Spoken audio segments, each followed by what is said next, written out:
राजस्थान के एक सूखे और धूल भरे गांव में राहुल सिंह पैदा हुआ।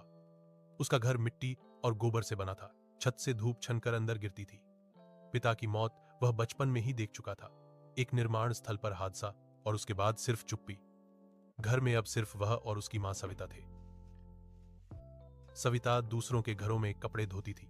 सुबह से शाम तक नदी के किनारे बैठकर साबुन और पत्थर से उसकी उंगलियों की खाल हमेशा फटी रहती थी। फिर एक साल बारिश के बाद वह बीमार पड़ गई। सांस तेज हो गई, सीने में दर्द रहने लगा। गांव के वैद्य ने बस इतना कहा, शहर ले जाओ, दवा महंगी है लेकिन जान बच सकती है। घर में पैसे नहीं थे, एक भी नहीं। राहुल गांव के सबसे बड़े मकान के सामने खड़ा हुआ। वहां फैक्ट्री का मालिक विक्रम मल्होत्रा रहता था।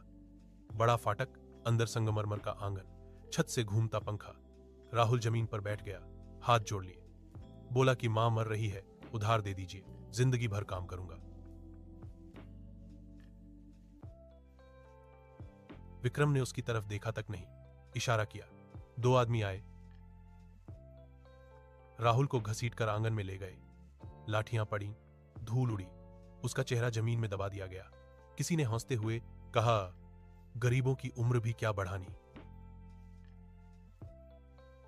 फाटक बंद हुआ। राहुल सड़क पर पड़ा रहा। उसी रात दिए की कमजोर रोशनी में सविता की सांस रुक गई। राहुल ने उसे पकड़े रखा देर तक। सुबह नदी किनारे उसने अकेले उसका अंतिम संस्कार किया। धुआं आसमान में घुल गया, उसकी आंखों से आंसू नहीं निकले। अगले दिन वह गांव छोड़कर निकल पड़ा। सबसे सस्ती ट्रेन में खुले दरवाजे के पास खड़ा होकर वह मुंबई पहुंचा। शहर पहले से जाग रहा था। शोर, भीड़, बदबू और उम्मीद, सब एक साथ। उसने निर्माण स्थल पर काम किया। सुबह 5 बजे लाइन में खड़ा होना, ठेकेदार की उंगली का इंतजार।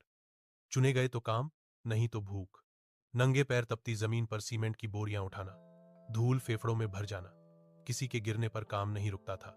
फिर ढाबे में बर्तन धोए, घंटों खड़ा रहना, गंदा पानी, जलते हाथ, मालिक की डांट।